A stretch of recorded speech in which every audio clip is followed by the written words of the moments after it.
Warahmatullahi wabarakatuh. Innal hamdalillah nahmaduhu wa nasta'inuhu wa nastaghfiruh wa na'udzu billahi min shururi anfusina wa min sayyiati a'malina. Man yahdihillahu fala mudilla lahu wa man yudlil fala hadiya lahu. Wa asyhadu an la ilaha illallah wahdahu la syarika lahu wa asyhadu anna Muhammadan abduhu wa rasuluhu la nabiyya ba'da. Allahumma salli wa sallim wa barik ala Muhammadin sallallahu alaihi wa ala alihi wa ashabihi wa man tabi'ahum bi ihsanin ila yaumiddin, amma ba'd. Pertama, kita bersyukur kepada Allah Jalla wa Ala yang telah melimpahkan nikmat kepada kita semua, dipertemukan kita kembali di majelis ini dalam keadaan sehat walafiat. Amin. Semoga salawat dan salam semoga tetap terlimpah selalu kepada junjungan kita Nabi besar Muhammad sallallahu alaihi wa ala alihi wasallam beserta seluruh keluarga dan keturunan beliau, para sahabat beliau dan seluruh pengikutnya yang setia hingga tibanya hari kiamat. Ikhwatal iman, a'izzakumullah. Dalam kesempatan ini kita akan menuntaskan yakni martabat agama yang kedua, yaitu iman. Iman terakhir yang kita bahas pada pertemuan sebelumnya yaitu beriman kepada para rasul. Nah, keimanan kepada para rasul akan memberikan konsekuensi yakni faidah dan manfaat. Maka dalam hal ini saya akan beri judul buah dari keimanan kepada para rasul. Kepada para rasul.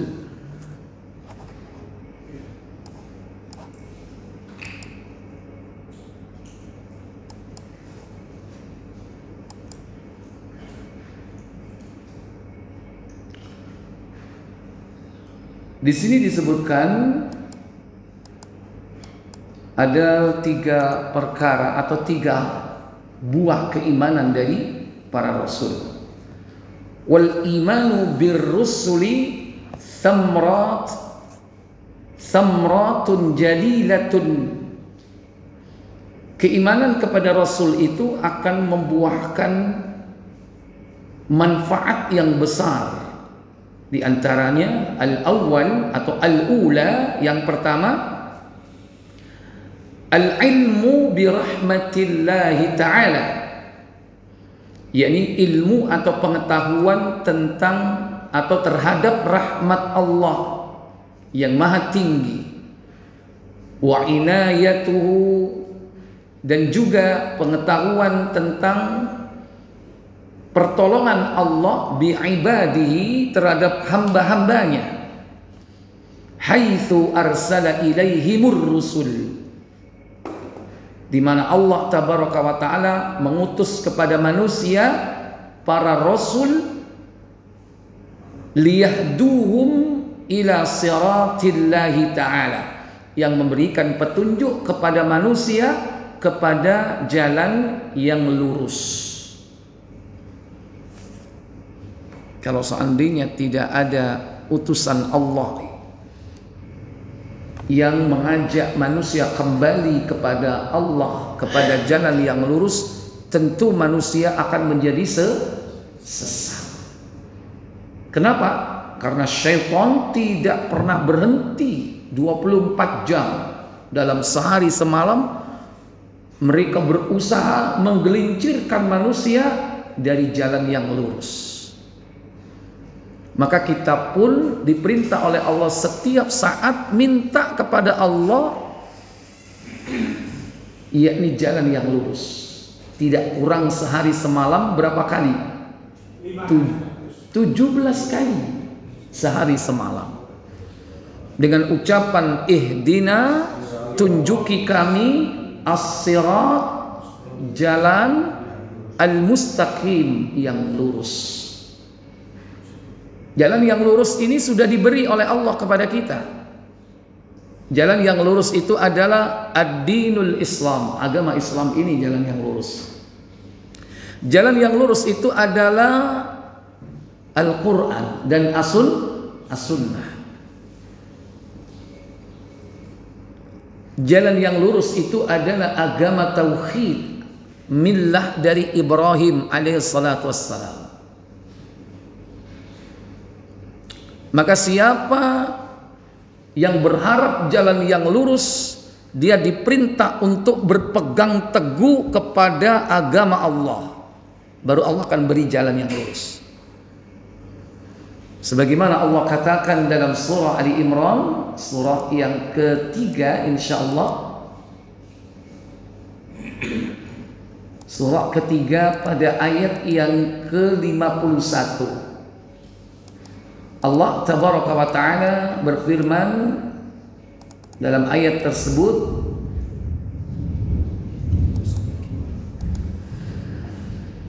Innallaha rabbi wa rabbukum fa'budu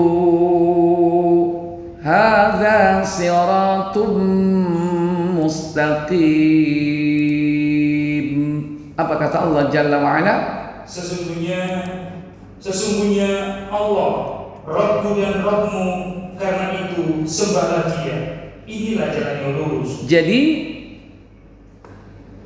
jalan yang lurus itu adalah tauhid. Innallaha rabbi wa rabbukum. Sesungguhnya Allah itu Rabbku dan Rabbmu. Fa'budu. Oleh karena itu sembahlah Dia. Makna fa'budu yakni apa? Yuwahhidun, tauhidkan Allah, sembahlah Allah satu-satunya. Dan itulah jalan hadza siratun mustaqim, itulah jalan yang lurus. Pengen dapat jalan yang lurus? Caranya pegang teguh agama Allah ini. Allah akan tunjuki jalan yang lurus. Pada ayat 101 di surah yang sama insyaallah, Allah Jalla wa Ala berfirman, surahnya tetap Ali Imran, wa kaifa takfuruna wa antum tutla alaikum ayatullahi wa fiikum rasuluh wa man ya'tasim billahi faqad hudiya ila siratim mustaqim. Apa kata Allah? Bagaimanakah kamu sampai menjadi kafir, padahal ayat Allah dibacakan kepada kamu dan Rasulnya pun berada di tengah-tengah kamu. Barang siapa yang berpegang teguh kepada agama Allah, maka sesungguhnya ia telah diberi petunjuk kepada jalan yang lurus. Iya, siapa yang telah diberi petunjuk jalan yang lurus, yaitu mereka yang berpegang teguh kepada agama Allah. Wa may ya'tasim billah, barang siapa yang berpegang teguh kepada agama Allah, faqad hudiya, maka sungguh dia telah diberi petunjuk ila siratim mustaqim, kepada jalan yang lurus.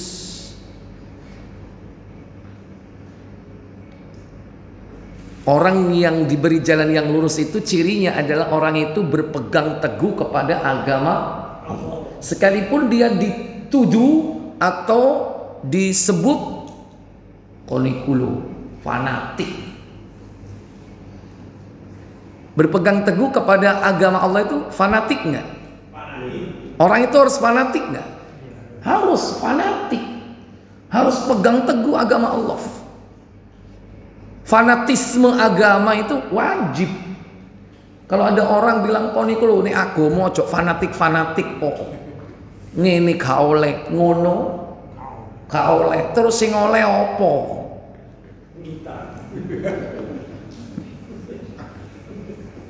Harus fanatik.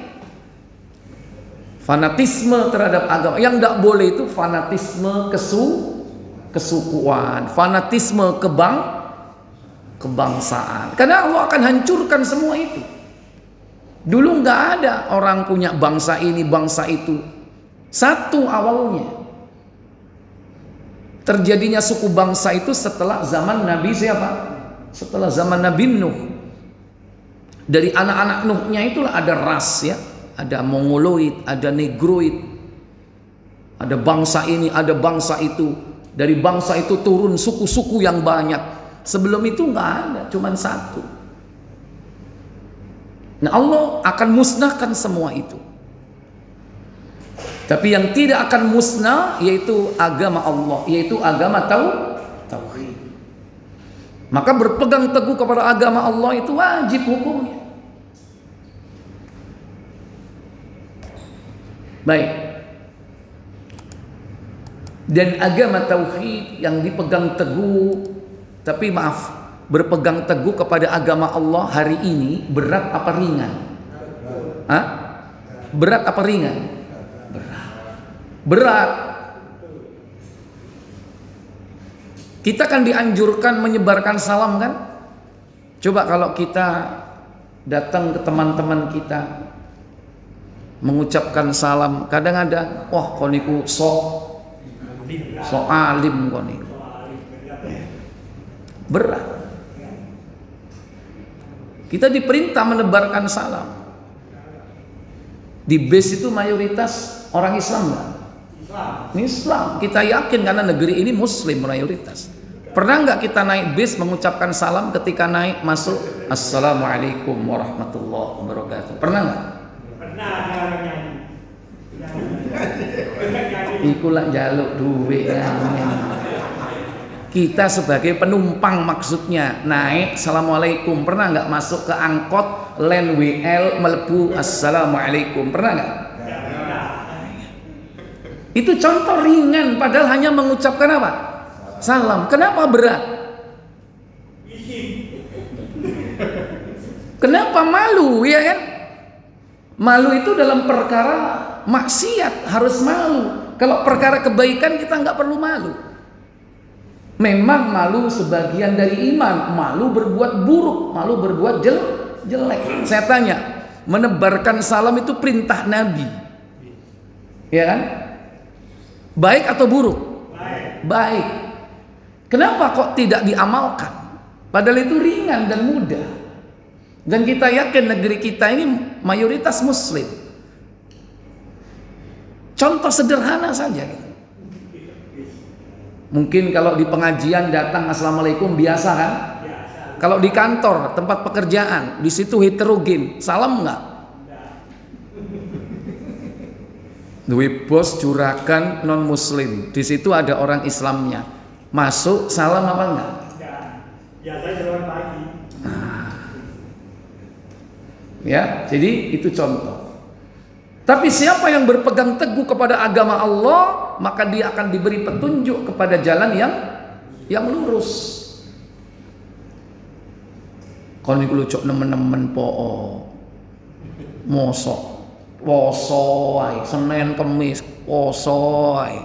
Ka ono prei bocok fanatik kok. Nah, kan gitu kan? Kita nggak usah dengerin yang hal seperti itu. Sekalipun berat. Kata Nabi, orang yang berpegang teguh kepada agama di akhir zaman itu bagai memegang bara api. Dia akan dianggap aneh, dianggap nyeleneh. Kata Nabi SAW, bada al-islamu ghariban. Islam itu datang pada awalnya itu dianggap asing, dianggap nyeleneh. Fasayaudu kama bada'ahu. Nanti di akhir zaman dia akan kembali sebagaimana pada awalnya. Ketika orang berpegang kepada agamanya dianggap asing, dianggap nyeleneh orang itu.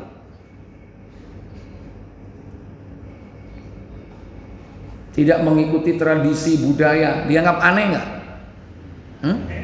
Dianggap aneh nggak? Dianggap aneh. Karena tradisi masyarakatnya sudah kental. Tapi kalau kita nggak ngikuti tradisi, ngikuti sunnah Nabi, dianggap aneh.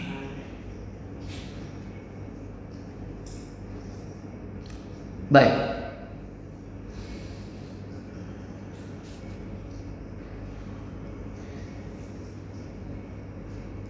Wa bayyanu lahum kaifa ya'buduna Allah. Di samping Rasul itu memberikan petunjuk kepada jalan yang lurus, mereka menerangkan kepada umat bagaimana cara mengabdi kepada Allah. Li'anna al-aqla al-bashariyya la yastaqillu bima'rifati dzalik. Karena bahwasannya akal manusia itu tidak akan sampai mengenal hal itu. Manusia itu bahkan kecenderungannya dalam urusan ibadah itu menyimpang. Dia akan berusaha mencari-cari cara untuk mengabdi kepada yang dianggap serba maha. Maha tinggi, maha besar, maha kuat, maha kaya. Cuman kadang orang itu bisa menyimpang keliru kalau tidak diberi petunjuk. Akhirnya ada yang menyembah batu, menyembah pohon, menyembah sapi,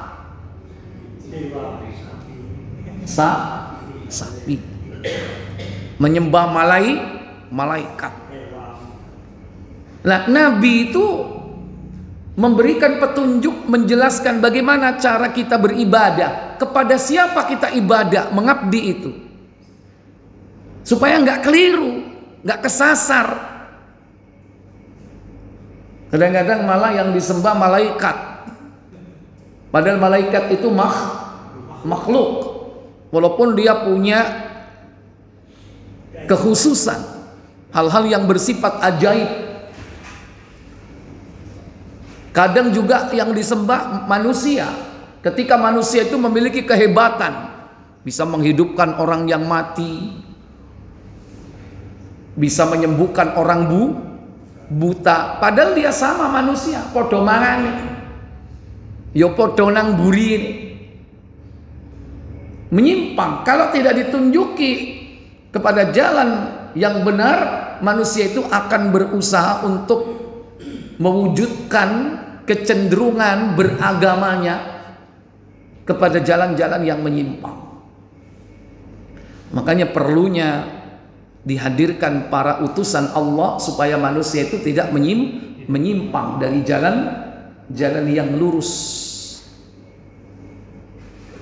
Nabi diperintahkan untuk mengucapkan kalimat qul, katakan Muhammad, innani hadani, sesungguhnya aku telah diberikan petunjuk oleh Allah, ila siratim mustaqim, yaitu kepada jalan yang lurus, dinan qiyaman, agama yang lurus, tegak, millata Ibrahim, millahnya Ibrahim, wa ma kana minal musyrikin, dan Ibrahim bukan termasuk orang-orang yang musyrik.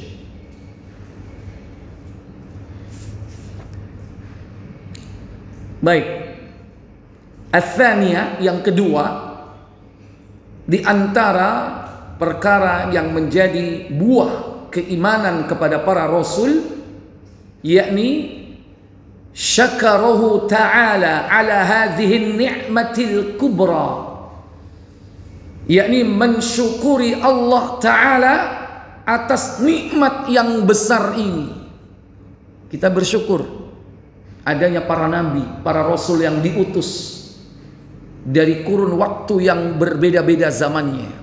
Sejak rasul pertama Nuh alaihi salatu wassalam sampai yang terakhir Nabi kita Muhammad sallallahu alaihi wasallam. Bersyukur kita. Nah, bentuk syukur kita kepada Allah tabaraka wa taala itu yakni dengan cara mencintai dan mengikuti ajaran Nabi tersebut.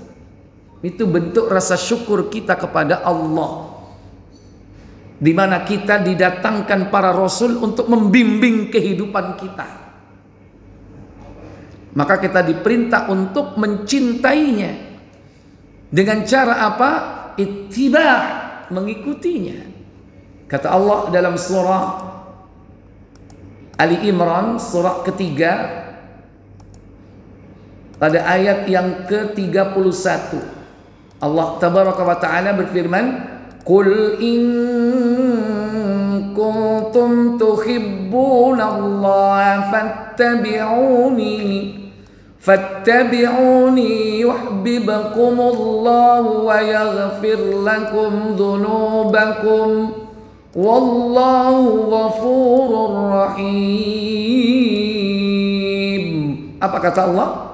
Katakanlah Muhammad, jika kamu benar-benar mencintai Allah, ikutilah aku. Niscaya Allah mengasihi dan mengampuni dosa-dosamu. Allah Maha Pengampun lagi Maha Penyayang. Ya.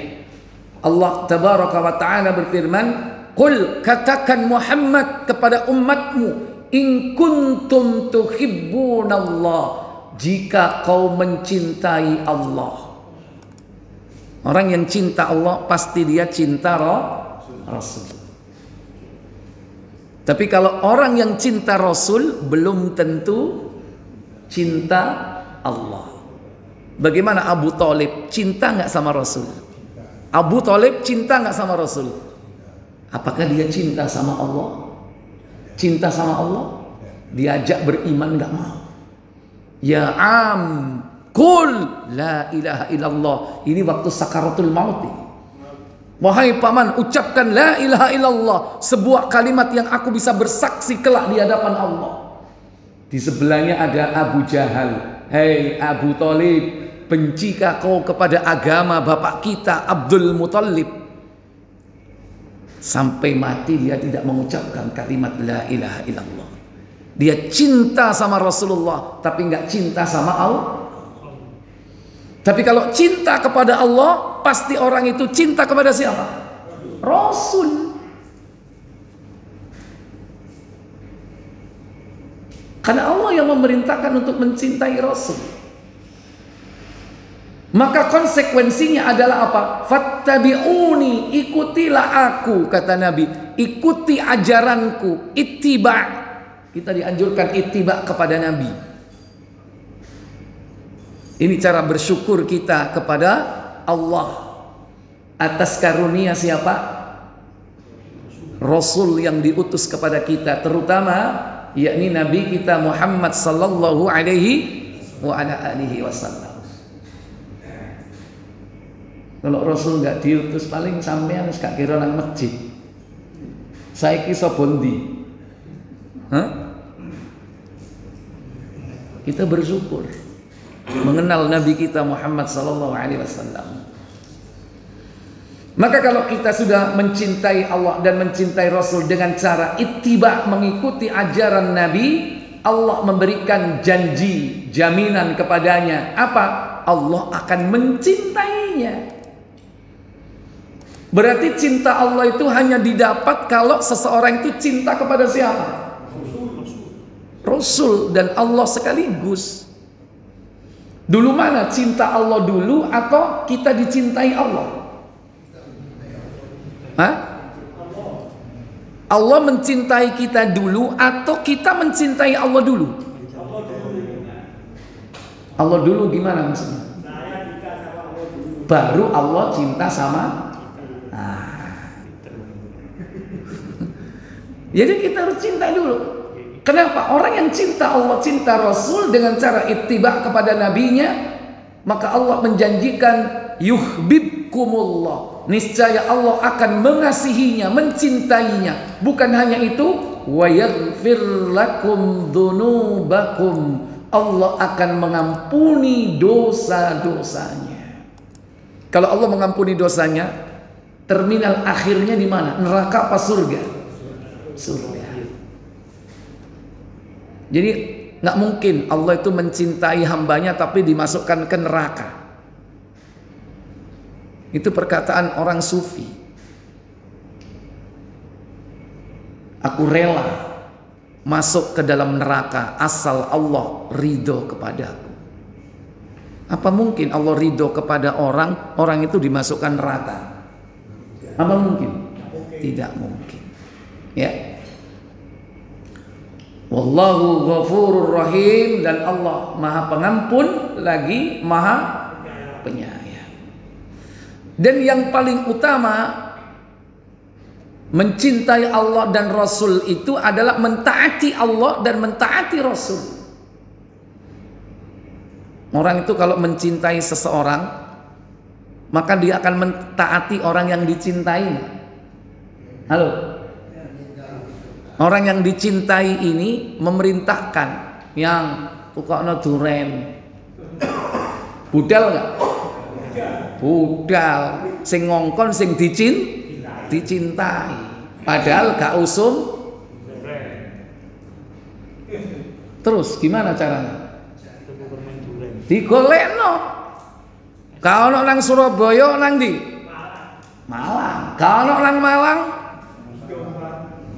Jombang. Bener ono Wonosalam akeh duren, ya, bener. Ya, kalau nang Indonesia digolekno nang ndi? Di adone nang Thailand. Tapi karena cinta, dan bukti cinta itu apa? Pengorbanan. Orang mencintai seseorang itu pasti dia mau berkorban. Jadi dia akan taat dan mentaati Allah, perintah Allah yang paling utama, wa a'damu ma amarallahu bihi at-tauhid. Perkara besar yang Allah perintahkan manusia kepadanya apa? At-tauhid. Tauhid, mengesahkan Allah. Dan bukti kalau orang mencintai itu, dia akan menghindari apa yang dibenci oleh orang yang dicintainya. Ketika orang yang dicintainya itu melarang, dia akan menjauh larangannya. Dia akan apa? Menjauh nggak terhadap larangan itu? Menjauh. Mas, aku gak seneng ambu duren. Padahal kita seneng duren, hobi mangan duren. Yang dicintai gak seneng duren. Saya tanya, ente mangan duren nang ngarepe? Tinggal kon. Jadi apa yang dilarang oleh Allah dan Rasulnya, maka kita jauhi. Dan yang paling besar dan paling utama, larangan Allah itu tidak lain apa? Wa a'dhamu ma nahallahu anhu asyirku. Perkara besar yang Allah melarang kita darinya apa? Syirik.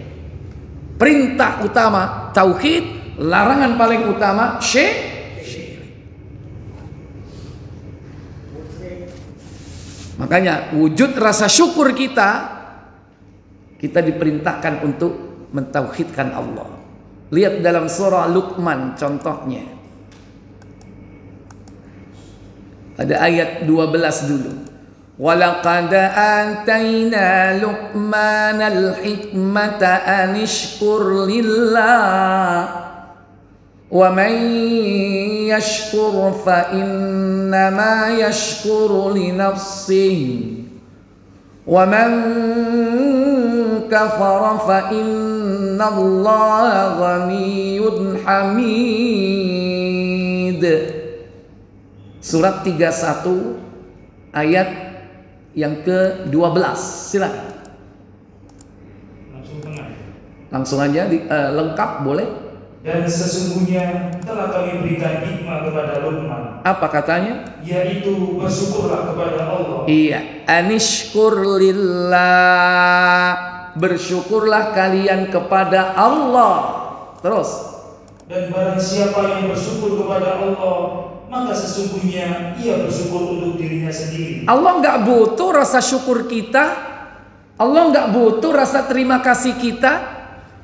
Kalau kita bersyukur kepada Allah, hakikatnya berpulang ke siapa? Untuk diri kita sendiri. Kita yang butuh. Allah nggak butuh ucapan terima kasih. Allah nggak butuh rasa syukur kita. Sebetulnya rasa syukur kita itu kembali kepada kita. Tapi kalau nggak bersyukur, apa kata Allah? Dan barang siapa yang tidak bersyukur, maka sesungguhnya Allah Maha Kaya lagi Maha Terpuji. Wa man kafara, barang siapa yang ingkar, ingkar itu lawannya syukur, yaitu kufur. Fa innallaha ghaniyun hamid. Sesungguhnya Allah Maha Kaya lagi Maha terpuji. Ghaniyun, Allah itu tidak butuh manusia. Hamidun, Allah tidak butuh dipuji karena Allah itu sudah terpuji. Dan segala puji hanya untuk siapa? Allah. Nah, sekarang bagaimana cara bersyukurnya? Cara bersyukurnya yaitu ayat berikutnya.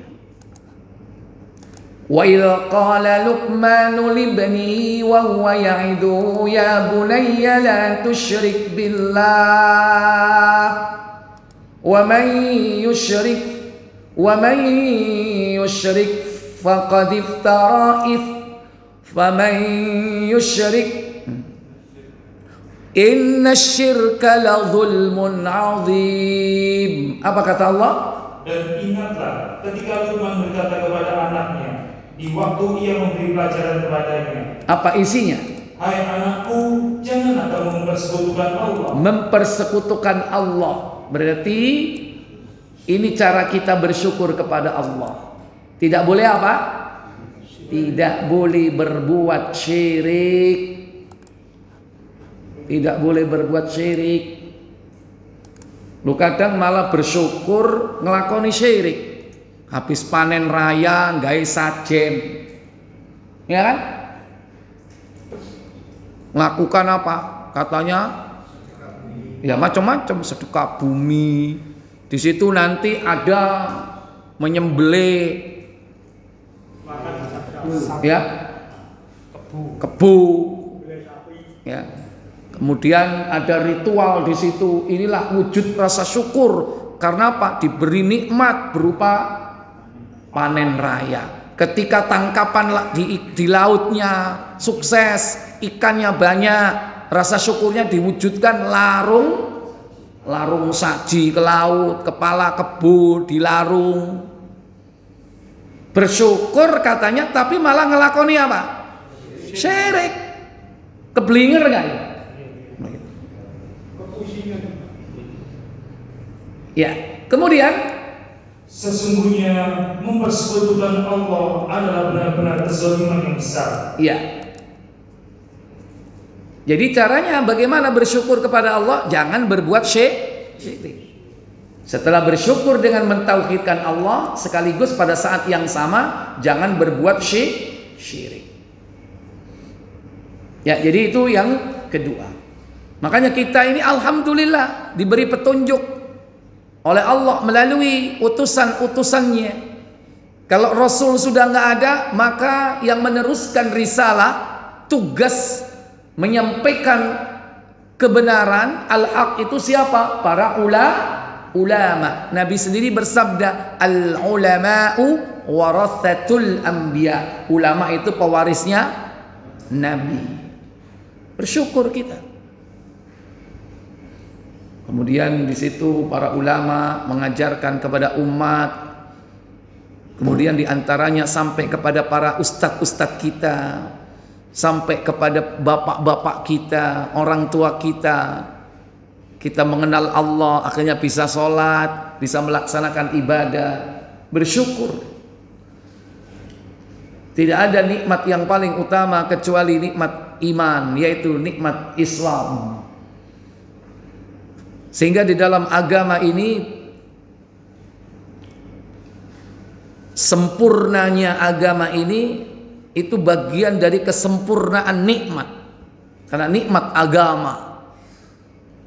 Kata Allah dalam surah Al-Maidah pada ayat ketiga, sepotong di akhir, al-yauma akmaltu lakum dinakum wa atmamtu alaikum ni'mati wa raditu lakumul Islam madina.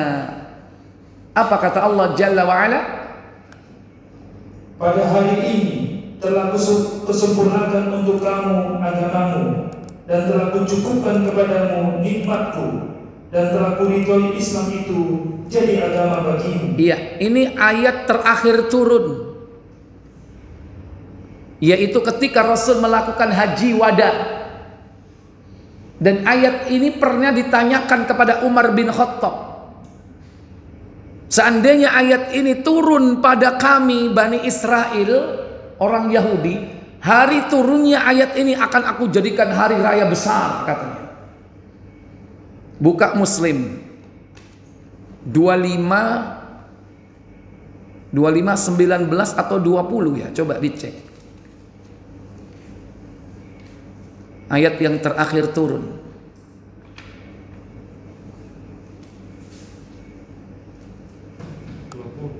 Silakan.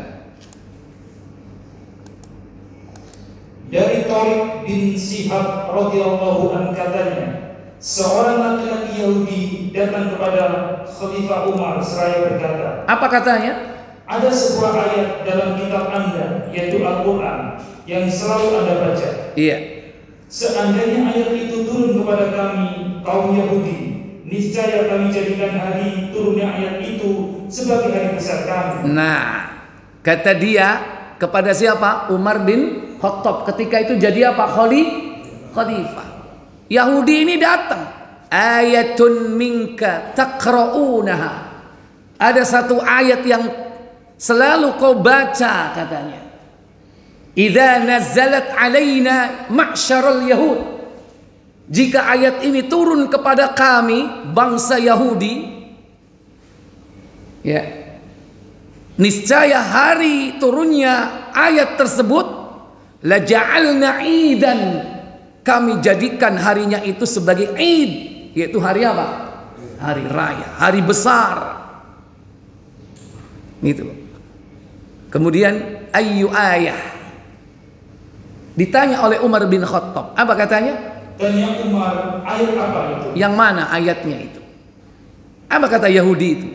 Jawabnya yang artinya, hari ini kusempurnakan bagimu agamamu dan kusempurnakan atasmu nikmatku dan aku rela Islam jadi agamamu. Al-Maidah ayat 3. Iya, Yahudi pun membaca ayatnya. Ternyata Yahudi hafal. Ente guru ngapal. Yahudi wis hafal. Mana ayatnya itu? Dibaca, al-yauma akmaltu lakum dinakum wa atmamtu alaikum nikmati wa raditu lakumul islam madina. Apa jawab Umar bin Khattab? Kata Umar, aku tahu hari dan tempat ayat itu diturunkan. Ayat itu diturunkan kepada Rasulullah SAW di Arafah pada hari Jumat. Pada hari Jumat turun di Arafah pada saat beliau melaksanakan haji wada di Arafah hari Jumat. Saat beliau wukuf, berarti tanggal berapa Dzulhijjah? 9 Dzulhijjah. Saat itu hari apa? Hari Jumat. Orang bilang haji apa ini? Haji Akbar. Waktu wukuf hari Jumat. Luar biasa itu. Berkumpul 2 hari raya di situ. Dan ini haji beliau sekali seumur hidup. Yang pertama sekaligus yang terakhir. Allah tepatkan hari Jumat dan saat itu waktunya wukuf. Setelah ayat ini turun sudah nggak ada lagi ayat yang turun karena ini terakhir. Pada hari ini telah aku sempurnakan untuk kamu agamamu. Wa atmamtu alaikum nikmati, dan telah aku cukupkan nikmatku bagimu. Nikmat apa di sini? Nikmat agama, nikmat din. Makanya Pak, bersyukur Pak, kita ini jadi orang Islam. Masih melarat, gak duwe apa. Harta kita yang paling besar itu adalah Pak, iman dan enak ndi Pak, sampean sugih donya brono, triliuner duwe gak karu-karuan tapi kafir. Enak mana Pak? Atau melarat tapi muslim? Oke, muslim lah karepmu itu. Tapi isok milih enggak? Isok milih enggak? Kalau disuruh milih yang baik ya kan? Dikumpulkan yang baik-baik. Tapi kalau seandainya kita ini tidak memiliki apa-apa di dunia ini, jangan sampai seseorang itu lepas dari imannya atau imannya lepas darinya. Itu harta kita yang luar biasa mahalnya. Emas sebesar bumi ditimbang dengan kalimat la ilaha illallah, masih berat mana? La ilaha illallah. Itu contoh seandainya. Makanya jangan sampai lepas kalimat la ilaha illallah sampai kapanpun. Dan bukan hanya ucapan, konsekuensi dari la ilaha illallah. Ojo la ilaha illallah ngene ping 1000 tapi sobodo dukun. La ilaha illallah tapi sik duwe keris kolomu munyeng. Duwe akeh ana isine. Isine apa? Jangan kita ini melakukan kesyirikan dan membuka celah-celah syirik, ya. Baik. Ats-tsalitsah, yang ketiga, mahabbatur rasuli alaihi wassalatu wassalam, mencintai Rasul sallallahu alaihi wasallam, wa ta'dhimuhum, dan mengagungkannya. Ya. Jadi ini buahnya. Orang kalau beriman kepada Rasul, maka dituntut dia menjadi orang yang mencintainya. Tadi sudah dibahas ya, bagaimana cara bentuk mencintainya. Wassana'u alaihim bima yaliqu bihim, dan memujinya, takzim, mengagungkannya, memujinya, bima yaliqu fihim, sesuai dengan porsinya, sesuai dengan hak-haknya, tidak berlebihan. Makanya makna dari kalimat Muhammadur Rasulullah dalam syahadat itu ada 2 rukun di situ. Pertama yaitu la ifrat, tidak berlebih-lebihan kepada Nabi. Yang kedua wala tafrid, tidak boleh meremehkan Nabi. Dalam hadis Bukhari KBC ada enggak? Nomor 1503, Nabi mengatakan la tutruni, jangan kau berlebih-lebihan menyanjungku, memuliakan aku, kama atratin nasara al-masih ibn Maryam, sebagaimana orang-orang Nasara memuliakan dan menyanjung Isa putra Maryam. Berlebihan enggak itu? Sampai pada tingkat dijadikan sebagai apa tuh? Tuhan. Nggak boleh. Itu namanya hulu. Hulu itu apa? Lebay. Hulu, berlebih-lebihan kepada Nabi.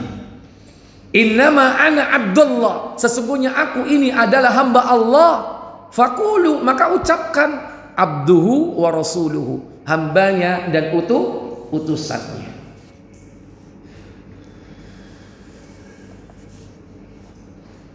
Wali'annahum qamu biibadatihi, terputus, li'annahum Rasulullah ta'ala, karena beliau adalah utusan Allah ta'ala. Wali'annahum qamu biibadatihi, karena sesungguhnya beliau mengajak manusia untuk menegakkan peribadatan kepada Allah tabaraka wa ta'ala, bukan kepada selain Allah. Wa tablighu risalatahu, dan menyampaikan risalah yang Allah berikan kepada beliau. Wan nasahu li'ibadihi, dan memberikan nasihat kepada hamba-hamba Allah jalla wa ala. Wa qad kadzdzabal mu'anniduna rusulihim zaimina anna Rasulullah sallallahu alaihi wasallam la yakununa minal bashari. Maka terkadang di antara orang-orang yang menyimpang pemahamannya terhadap para rasul, mereka berdusta, zaimina, dan mengatakan bahwasanya rasul itu bukanlah manusia biasa, minal basyariyah, tidak seperti kita. Waqad dzakara ta'ala, sebagaimana Allah mengingatkan hadza za'mu, yakni anggapan tersebut, wa abtalahu biqaulihi, dan membatalkan keyakinan serta ucapan mereka yaitu dengan firman Allah yang berbunyi, buka surah Al-Isra, surah yang ke-17.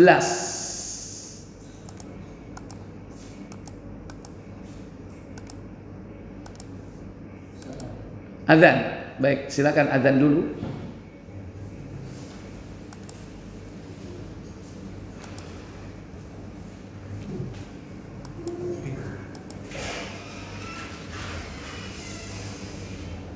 Ayat 94-95. Allahu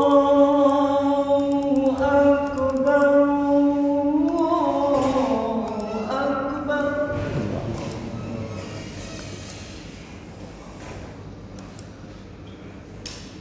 Allahu Akbar, Allahu Akbar.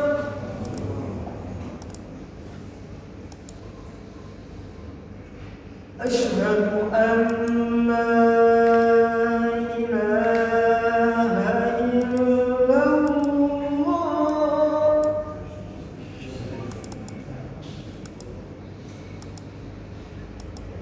Asyhadu an la ilaha illallah.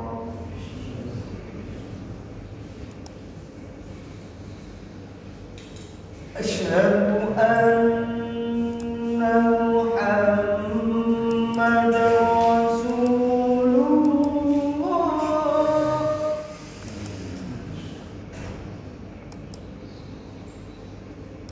Asyhadu anna Muhammadar Rasulullah.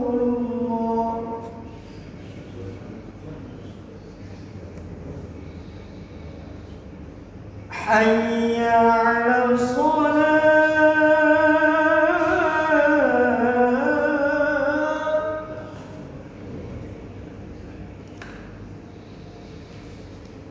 Hayya 'alal shalah.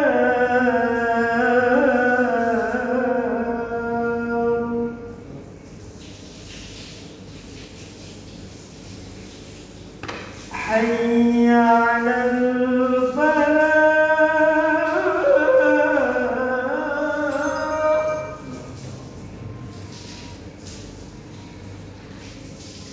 Hayya 'alal falah.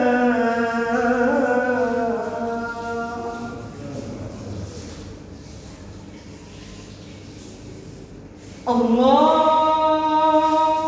Akbar, Allahu Akbar.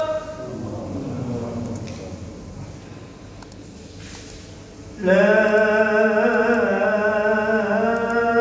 ilaha illallah. Allahumma salli ala Muhammad wa ala ali Muhammad kama sallaita ala wa ala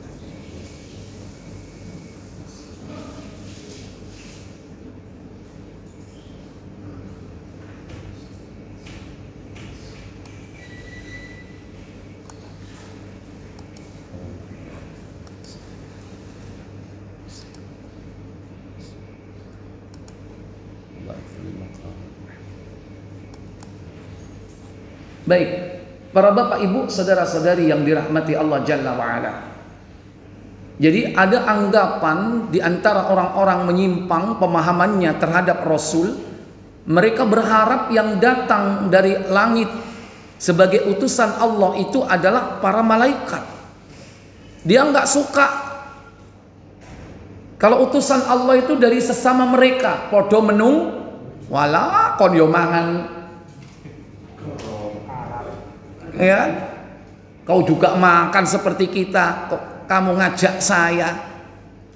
Nih. Allah katakan dalam surah Al-Isra pada ayat 94 ya, sama 95. Kata Allah, "Wa ma mana'an nasa an yu'minu idh ja'ahumul huda illa an qalu ab'atsallahu basharar rasula." Apa katanya? Dan tidak ada sesuatu yang menghalangi manusia untuk beriman tatkala datang petunjuk kepadanya, kecuali perkataan mereka. Apa perkataan mereka? Adakah Allah mengutus seorang manusia menjadi rasul? Iya. Ab'atsallahu basyaran rasula. Kalau bahasa kita, apa mungkin Allah mengutus rasul itu dari kalangan manusia? Ini sebetulnya keingkaran dari mereka. Maka kata dijawab, qul law kana fil ardi malaikatun yamshuna mutmainnina lanazzalna 'alaihim minas samaa'i malakan rasula. Apa katanya? Katakanlah Muhammad, kalau seandainya ada malaikat yang berjalan-jalan sebagai penghuni di bumi, niscaya kami turunkan dari langit kepada mereka seorang malaikat menjadi rasul. Iya. Jadi kalau seandainya ada malaikat-malaikat yang berjalan-jalan sebagai penghuni bumi, niscaya utusan Allah itu pun dari jenis malaikat. Karena penduduk bumi itu manusia, maka utusan Allahnya juga dari kalangan manusia. Kalau penduduk bumi itu malaikat, maka utusan Allah itu pun dari kalangan malaikat. Ini jawaban logis dan Allah perintahkan Rasul menjawab dengan itu.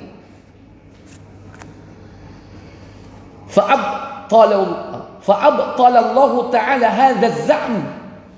Allah membatalkan, yakni anggapan dan keyakinan mereka, bi annahu la budda ay yakuna ar-rasul basyaran. Karena sudah barang tentu pasti bahwa rasul itu dari kalangan manusia. Li'annahu mursalun ila ahlil ardi.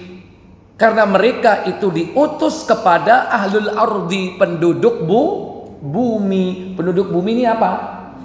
Manusia. Walau kana ahlul ardi malaikatan, sekiranya penduduk bumi itu malaikat, lanazzalallahu alaihim minas sama'i malakar rasula. Tentunya Allah akan mengutus kepada penduduk bumi, yaitu malaikat itu, seorang rasul dari kalangan malaikat. Liyakuna mithlahum, tentu akan diutus yang sepertinya. Hakadha hakallahu ta'ala anil mukadzibina lirrusuli. Dan inilah bantahan Allah kepada para pendusta, para rasul. Dengan apa? Dengan hujah dalil yang terpatahkan. Ya, baik. Begitu pula di dalam surah Ibrahim, yaitu ayat 10 dan 11. Surat 14 ayat 10. Berkata Rasul-Rasul mereka, apakah ada keraguan terhadap Allah, pencipta langit dan bumi? Dia menyuruh kamu untuk memberi ampunan kepadamu dan dosa-dosamu, dan menangguhkan siksamu sampai masa yang ditentukan. Mereka berkata, kamu tidak lain hanyalah manusia biasa seperti kami juga. Ala kon yo mangan sego. Terus nek gak mangan sego, nang kono mangan kurma. Maksudnya ala kon yo mangan kok, maksudnya begitu.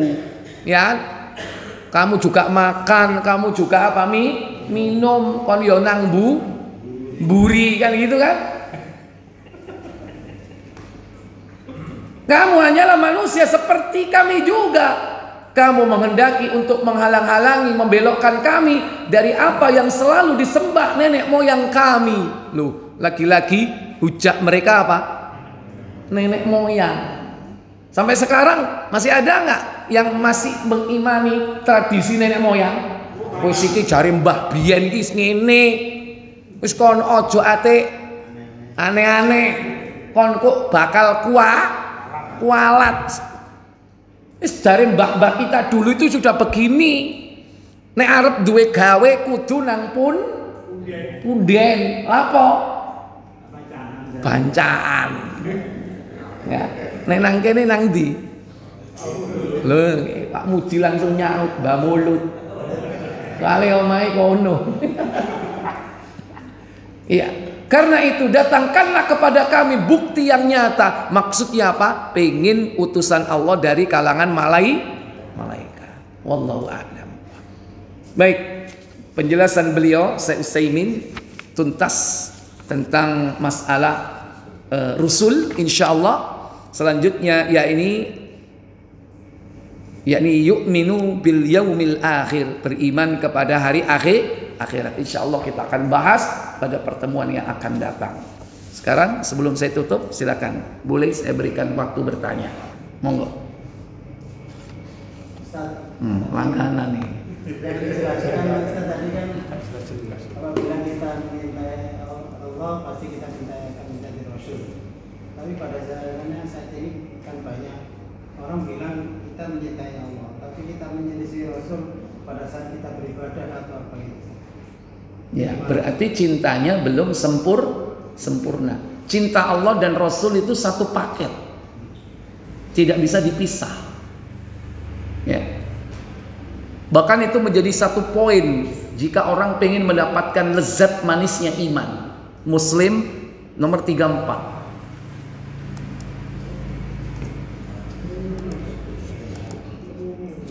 Salasatun, ada 3 perkara. Man kunna fihi wajada bihi halawatal iman.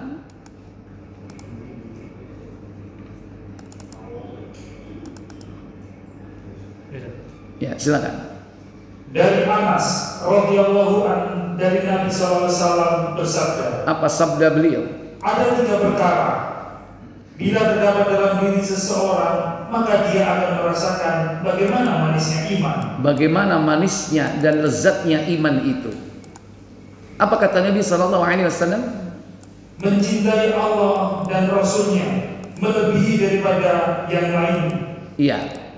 Wa kana Allahu wa rasuluhu ahabbu ilaihi mimman siwahuma. Mencintai Allah dan Rasulnya melebihi daripada cinta selain keduanya. Di sini disebutkan yakni Allah dan Rasul, yaitu orang yang lebih mencintai Allah dan Rasul daripada yang lainnya. Satu paket atau tidak di sini? Satu paket. Jangan dipisah. Orang yang cinta Allah pasti dia cinta Rasul. Dan ini cinta Allah, cinta Rasul itu harus satu paket. Jangan dipisah. Hanya cinta Rasul, tapi nggak cinta sama Allah. Cinta Rasul, tapi nggak cinta Allah. Kayak Abu Thalib. Tapi kalau cinta Allah, pasti dia cinta Rasul. Bagaimana logikanya? Orang yang mencintai Allah pasti dia cinta Rasul. Logikanya kayak apa? Ya. Sekarang begini, saya gambil analogi ya. Kita mencintai istri.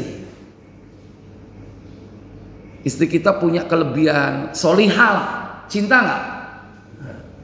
Ternyata kita dulu menikah dengan istri kita itu ada mak comblangnya.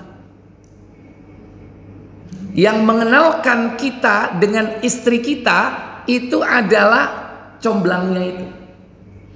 Karena rumah tangga kita harmonis, saling mencintai, hidup rukun, bahagia. Saya tanya, kita seneng nggak sama mak comblangnya itu? Seneng nggak? Jeng suwun jeng yo, biyen sampean golekno aku jodoh iki jeng tak kei omah. Soale bojoku dodolan omane wis akeh gak kurang-kurang, aku seneng ya kei. Kenapa kok dia mencintai mak comblangnya? Karena dialah yang mengenalkan dirinya dengan pasangan. Pertanyaan saya, siapa yang mengenalkan dia dengan Allah? Rasul. Kalau nggak ada Rasul, kita kenal Allah nggak? Nggak akan kenal Allah. Makanya kita mencintai orang yang mengenalkan diri kita kepada Allah. Sama bapak itu senang kepada comblangnya itu. Ya. Jadi otomatis orang yang cinta Allah itu pasti cinta kepada orang yang memperkenalkannya kepada Allah. Nah, bagaimana caranya mencintai Rasul? Kan cinta Allah juga cinta Rasul.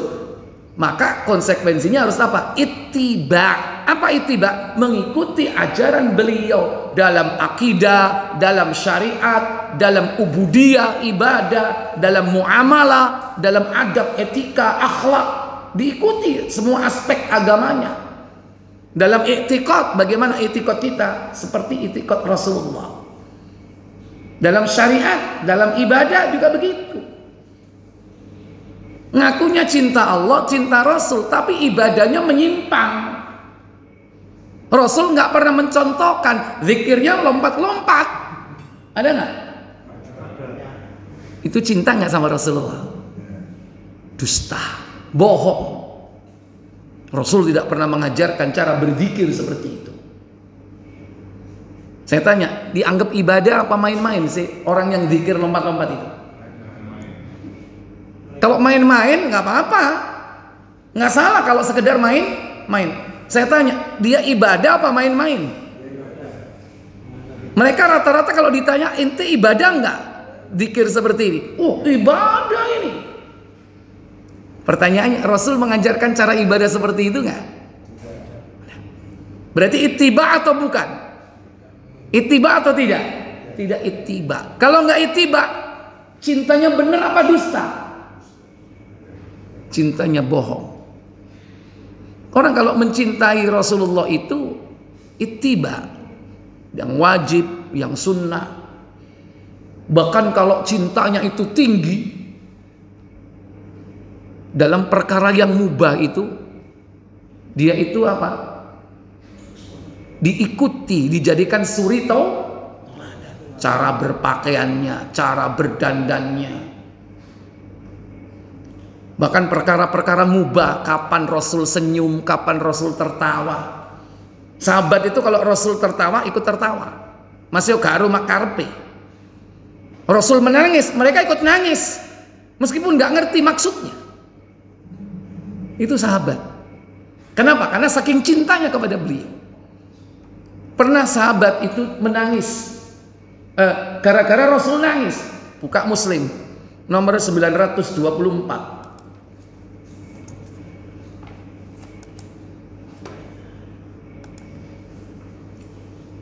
924.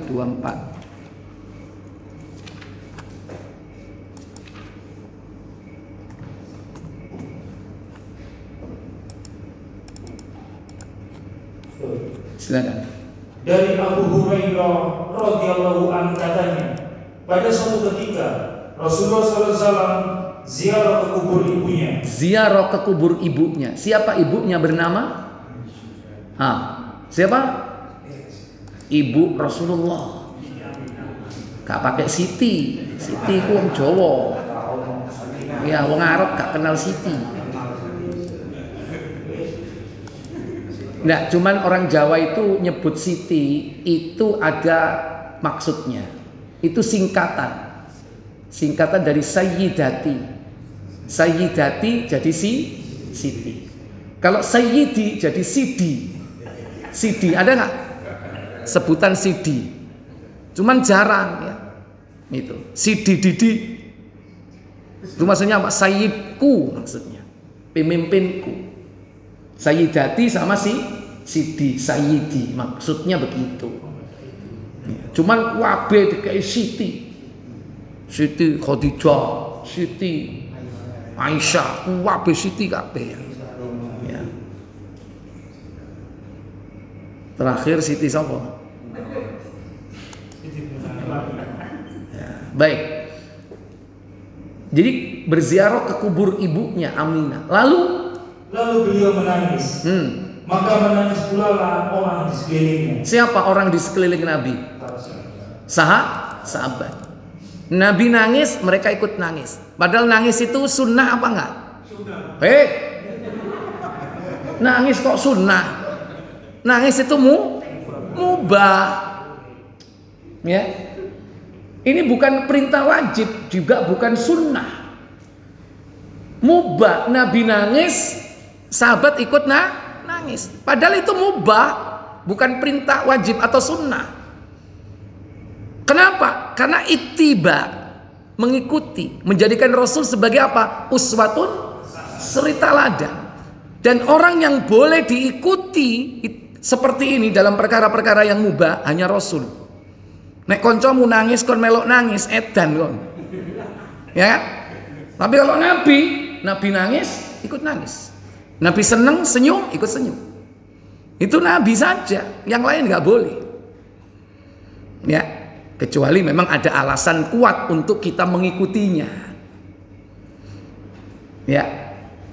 Kemudian barulah Nabi menjelaskan apa sebabnya beliau menangis. Kemudian beliau bersabda, aku mohon izin kepada Rabbku untuk memintakan ampun bagi ibuku, tetapi tidak diperkenankannya. Itulah sebabnya kenapa Nabi menangis. Beliau minta kepada Allah, mendoakan agar ibunya diampuni. Allah tidak mengizinkan.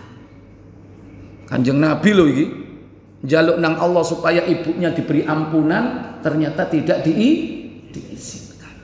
Saya tanya, ibunya Nabi itu sudah masuk Islam atau belum? Baik. Jadi ternyata sebabnya baru diketahui setelah Nabi menjelaskan. Sebelumnya sahabat sudah nangis duluan kan? Nah ini contoh ittiba. Ittiba itu dalam perkara yang wajib, yang sunnah, bahkan yang mubah. Menjadikan beliau suri toladan. Termasuk perkara-perkara yang mubah. Abdullah bin Umar ketika melewati antara Mekah dan Madinah ada sebuah pohon. Lantas dia tidur di bawah pohon itu di siang hari. Ketika ditanya, Abdullah bin Umar, lah pohon turun anggono. Aku ingat Rasulullah pernah tidur di tempat ini. Aku pun pengen tidur di tempat ini. Itu yang boleh seperti itu diikuti hanya siapa? Roh. Ya, jadi itu konsekuensinya. Berarti kalau ada yang seperti itu ngaku cinta Allah tapi gak ittiba sama Rasul, berarti cintanya belum sempurna. Kalau tidak dikatakan cintanya dusta, paling tidak cintanya belum sempurna. Mungkin dia belum belajar. Belum belajar menuntut ilmu. Wallahu a'lam. Satu lagi boleh? Silakan. Silakan, Pak. Ya. Ini masalah muamalah. Ya. Kadang-kadang kita tahu ada satu orang ambil cicilan kredit. Dia sengaja menjual karena keuangan. Yang dijual karena keuangan. Hukumnya bagaimana? Loh, kredit apa jual gimana? Kredit, dia jual kredit, beli kredit, ya tujuannya dari uang, menjual dengan harga murah. Karena kita tahu dia juga nggak mampu dibayar kreditnya. Jadi dia kredit dulu, setelah dapat barang itu, dia menawarkan ini barang kamu ambil boleh, kamu pilih, saya ambil kredit. Loh, ente ngambil kredit apa saya ngambil kredit? Orangnya si A, jadi dia ngambil kredit, nawarkan ke kita, kamu mau barang ini, saya ambil kredit, tapi bayar kontan. Ke si A itu kan orangnya. Nah ya, ana ngambil kredit dulu, ana jual kontan.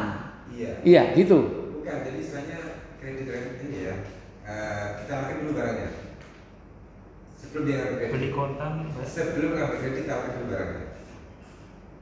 Masa boleh seperti itu? Nah, ini makanya Enggak, maksudnya dalam konvensional pun kan nggak mungkin dipercaya kan? Karena kredit itu kan ada syarat-syaratnya kan? Jadi banyak orang kejadian kayak HP yang Misalnya Ana punya HP ini, saya terus. Jadi HP ini sebelum punya, taruh dulu saya. Nanti mau HP yang apa? Saya kan punyanya ini.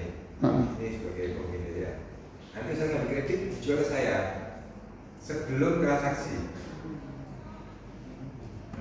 Jadi saya nawarkan ke si A.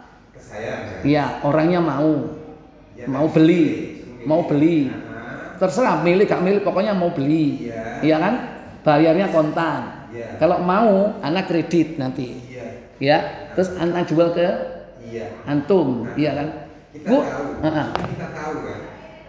Dia kredit. Begini, kalau jual beli akadnya kan nggak masalah.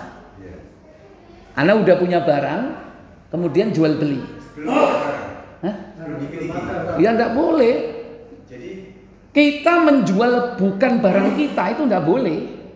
Jangankan kreditnya, ada barang suruh jualin, ya kan? Kalau itu sifatnya konsinyasi atau kita sebagai marketing dengan harga dia, maka kita boleh menjual seperti itu. Kita berarti sebagai bagian dari orang tersebut, sebagai pemilik barang. Kita dapat apa? Komisi. Tapi kalau kita hanya menawarkan gambar milik dia itu, kemudian kita buka harga, di situ kemudian kita tawarkan dengan harga sekian, ya. Padahal kita tidak memiliki barang itu, nggak boleh. Menawarkan barang yang bukan milik kita itu tidak boleh. Iya, nggak boleh. Transaksi jual beli seperti itu fasad, rusak. Karena itu barang tidak dimiliki. Karena syarat jual beli itu barang harus dimiliki oleh penjual. Kalau tidak, kita wakil pemilik barang, boleh sebagai wakil dan sudah disetujui. Berarti kita bagian darinya sebagai wakalah penjual. Ya. Tapi kalau kita tanpa sepengetahuan dia, kita nawarkan ke medsos, ya kan, produk barang yang macam-macam. Padahal kita nggak punya barang, kita nggak stok barang, kita nawarkan. Nggak boleh nawarkan yang bukan milik kita. Kecuali kalau kita sudah punya, kita beli, ya kan. Kemudian kita memiliki produk itu, kita foto barang-barangnya, kita tawarkan. Itu jual beli yang benar. Nah, oke, Sir. Ya. Karena misalkan HP saja, harganya 4 juta. Ya. Dia tawarkan ke kita baru cuma 3 juta. Pasti kan dia rugi, Sir. Dengan dia kredit kan. Itu gimana? Kita tahu ada kredit. Iya, kreditnya dengan sistem interest, ya otomatis tidak boleh. Kita tahu kan kita tahu. Iya, itu tidak boleh. Segala macam bentuk transaksi hutang piutang, ya, dengan tambahan itu adalah riba. Az-ziyadatu fi kulli qardin, tambahan dalam segala macam bentuk utang piutang, maka itu adalah riba. Fahuwa riba, itu riba. Saya meminjam duit 1 juta, ya kan? Kemudian saya mengembalikannya lebih 1.100.000, maka itu riba. Antara yang meminjamkan dan yang meminjami dua-duanya dilaknat. Sorong nggak? Iya. Yang meminjami dan yang dipinjami dua-duanya dilaknat. Kata Nabi, kata sahabat, la'ana Rasulullah, Rasul melaknat akilar riba, yang memakan harta riba. Berarti siapa? Yang minjami. Wa mu'kilahu, dan yang memberi makan. Siapa yang memberi makan? Yang ngutang, karena dia membayar plus dengan bunga. Dua-duanya dilaknat oleh Rasul sallallahu alaihi wasallam. Yang kedua, tambahan itu tidak hanya berupa duit, apapun bentuk tambahannya. Ya, pinjam duit 1 juta, baliknya 1 juta plus onde-onde sak kresek. Itu riba. Bukan duit, tapi barang. Bahkan apa? Pengembaliannya berupa jasa. Duit pinjam 1 juta, baliknya 1 juta plus pijet. Karena dia ahli pijet. Aku mau utangi 1 juta, tak baliknya 1 juta ya. Kilo tak bonusi ini, ayo 2 jam tak pijet. Padahal 1 jam sekian ribu jasa. Semuanya itu termasuk riba, segala bentuk tambahan. Maka kalau transaksi itu dengan cara riba, dijual atau tidak dijual, dia sudah melakukan kesalahan. Apalagi dijual. Dalam sistem riba konvensional, tidak boleh menjual barang yang dikredit karena itu masih belum milik kita. Beda dengan sistem syariah yang disebut murabahah, jual beli tempo. Itu jadi milik kita. Itu konsep yang benar. Tapi kadang-kadang teorinya tok. Ngomongnya syariah tapi aslinya sari B, sari deli dan selanjutnya. Podoai tiba-tiba hanya judulnya. Ya. Jadi hati-hati. Oleh karena itu berat kalau zaman sekarang berkaitan dengan masalah riba. Mau tidak mau kadang kita ini akan terlibat dan mengikuti arus. Berat zaman sekarang.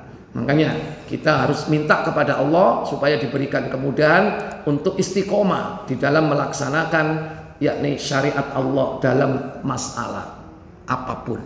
I'tiqad, keyakinan, ubudiyah, ibadah, termasuk muamalah. Wallahu a'lam. Saya pikir cukup sampai di sini.